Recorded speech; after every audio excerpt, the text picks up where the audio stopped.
실종 50여일 그리고 또는 100여일 만에 발견됐다. 어느 시점으로 치냐에 따라서 좀 날수가 달라질 수도 있는데 일단 시신이 발견된다면 그러니까 장미란 씨로 확인이 된다면 지금 이 사건 의문점을 밝힐 수 있는 유일한 증거가 되지 않겠습니까?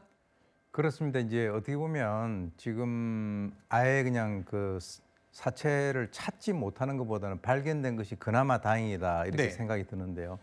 지금 여러 가지를 고려를 해보건데 지금 날씨라든가 이런 거 보면 그 이전에 그러니까 장미란 씨 이후에 이제 그 실종이 됐던 그 남성의 60대 사체도 남성이요?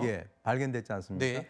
그 남성의 상태가 백골화되어 있는 상태였단 아하. 말이죠. 그러니까 이제 아직 경찰이 정확하게 밝히고 있지는 않습니다만 이 장미란 씨의 상태도 백골화됐을 가능성이 상당히 높고 아하. 그렇게 되기 때문에 지금 이제 가능성은 두 가지가 있죠. 네. 크게 봐서 이제 사고사냐 아하. 아니면 범죄 피해를 당한 것이냐. 아하. 그런데 이제 중요한 것은 이 장미란 씨에 대한 그 어떤 부검이라든가 네. 또는 이런 확인을 통해서 이제 알아내야 되는데 네. 만약에 이제 백골화가 되어 있는 상태라고 한다면 예컨대 뭐 두개골에 어떤 함몰이 있다든가 아하. 또는 어떤 그 뭐 둔기에 의한 뭐 자욱이 있다든가 이런 것들을 보게 되면 그것에 대해서 이제 정확하게 어떤 그 범죄 피해로 좀 추정을 할 수 있는 그런 부분이 있는데 네. 지금 이제 경찰에서 밝히는 것은 정확히 어느 지점이다라고 얘기를 하지 않았기 때문에 네. 거기에 어떤 낙차가 있는 그런 지점이라든가 아하. 이런 것까지 다 포함을 해가지고 네. 소위 얘기해서 이제 그 시신에 대한 부검과 네. 그 어떤 현장에 있어서의 어떤 상황 네. 이것을 전부 다 종합적으로 고려를 했을 때 어떤 그 사망의 원인이 어떤 것인가라고 하는 것이 밝혀질 것 같습니다. 아니 그러면 지금 말씀하신 대로라면 사실은 지금 이번에 여성 시신 발견보다 이 먼저 발견됐던 60대 남성 시신 지금 여름을 지났던 이 시기를 고려할 때 백골화가 됐고 이번 시신도 백골화 가능성이 높다면 그러면 부검을 통해서 밝힐 수 있는 사실관계가 굉장히 제한되나 보죠. 제한되겠죠. 아하. 장소라든가 소지품 같은 거를 통해서 그래도 추가로 추정할 수 있는 그런 정황은 없습니까? 지금 이제 그 CCTV를 보게 되면 장미란 씨가 나갈 때 네. 이 슬리퍼를 신고 나갔단 말이죠. 네. 그래서 저희가 이제 추정할 때는 이 가출은 어허. 아니다라고 이제 얘기를 했었었는데 네. 그러면은 지금 15시간 정도 켜 있었던 그 휴대폰이 네. 바로 그 피해자하고 같이 있었느냐 아, 아니면은 그것이 없어졌느냐 지금 경찰은 아직까지 그거는 밝히지 밝히지 않고 있죠. 네. 그래서 이제 그런 것들도 상당히 중요한 고려 요소가 될 거로 봅니다. 그렇군요. 그리고 아까 잠깐 말씀하시면서 지금 시신이 발견된 위치가 어디인지도 범죄 연루 가능성을 추정할 수 있는 중요한 사실관계가 된다는 그런 말씀이시고요. 그렇습니다. 네. 알겠습니다. 자, 일단은 경찰은 부검을 통해서 그리고 신원을 밝히는 부분이 가장 중요하고요. 지금 추정 시신이기 때문에요. 근데 이제 복장이라든가 소지품 이런 걸 확인하면 일단 확인되는 거는 시간 문제일 것 같습니다. 네. 자, 이게요. 시신이 발견된 게 우리 언론 보도를 통해서 대대적으로 이 사실이 알려지면서 대대적인 수색에 나서자 한 4, 5일 만에 지금 발견이 됐거든요. 그렇다면 그렇죠. 네.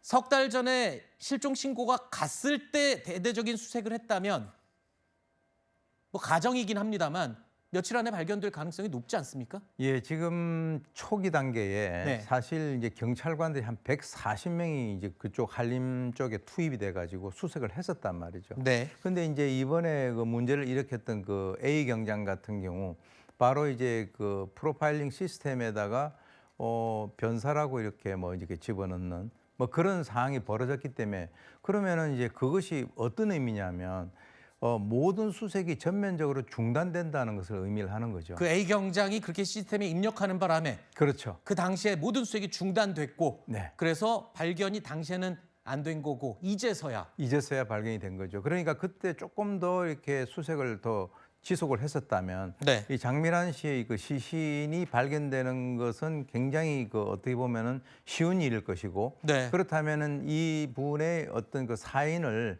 부검을 통해서 밝히는 것도 지금보다는 훨씬 더 쉽게 전개가 됐을 거라는 거죠.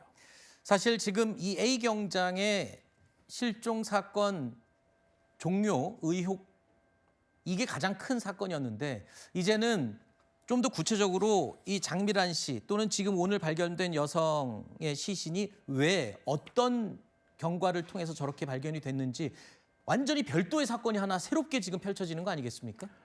그러니까 이제 이것이 이제 사인이 예를 들어서 이제 범죄 연루냐, 사고사냐. 만약에 이제 사고사라고 한다면 사건이 종결되겠죠. 네. 그러나 범죄 연루되었다라고 한다면 새로운 살인 사건에 대한 수사가 전개돼야 되는 그런 전혀 다른 상황이죠. 네. 자, 그러면요. 지금 저희 제작진이 알려온 추가 사실관계인데요. 경찰이 이렇게 발견됐습니다. 시신 발견 지점을 경찰이 밝혔습니다. 장미란 씨 숙소, 그러니까 CCTV로 후드티를 입고 나가던 그 모습에서 걸어서 10여 분 거리에서 지금 발견이 된 것으로 경찰이 밝혔거든요. 자, 아직 물론 시신의 주인이 이 신원이 장미란 씨는 아직 밝혀지는 않았지만 저 사실관계를 통해서는 뭘 유추할 수 있을까요? 가까운 거리였네요. 네, 그죠? 가까운 거리고 지금 만약에 말이죠. 이 그 해당 경찰관이 실종 사건을 지속적으로만 전개를 했다면 금세 발견된 위치 아닌가요? 그러면 이제 그 장미란 씨 같은 경우는 뭐 어떤 사고를 당했던 아니면 아하. 범죄 피해를 당했던 그때부터 수사를 하면 되는 거예요. 경찰 그렇죠. 입장에서는. 네. 그것에 대해서 이제 이 장미란 씨가 그런 식의 어떤 사망을 했다는 그 사실에 대해서는 어떻게 보면은 뭐 일어난 그 과정에서는 경찰이 관여를 할 수가 없잖아요. 네. 그럼 그 이후에 수사를 했으면 되는데 네. 이 A 경장이라고 하는 이 사람이 그런 식으로 종결함으로써 지금 사인도 상당히 밝히기가 어렵고 아하. 그리고 이제 이것이 범죄 피해인지 사고사인지 그것도 밝히기가 어려운 그런 상황이 돼버린 거죠. 네. 지금 여러분의 이해를 돕기 위해서 숙소에서 걸어서 10분 거리, 성인 걸음거리로 성인 여성이 걸어가서 10분 정도면 1km 내외 불과 몇백 미터 정도의 거리 아닐까요? 그렇죠. 그리고 이제 사실 이번에 이제 백고라가 되고 하면 네. 뭐 우리가 이제 여성 같은 경우는 사실은 그 성범죄 피해도 우리가 좀 가상을 해볼 수가 있거든요. 네. 그것도 지금 밝히는 것이 그렇게 쉽지 않아 보인다는 아하. 거죠. 여러 가지가 지금 그 타이밍을 놓쳤기 때문에 네. 밝힐 수 있는 그럴 가능성이 상당히 있었음에도 불구하고 제대로 그걸 갖다 밝힐 수가 없는 그런 상황으로 만들어 버렸다는 거죠.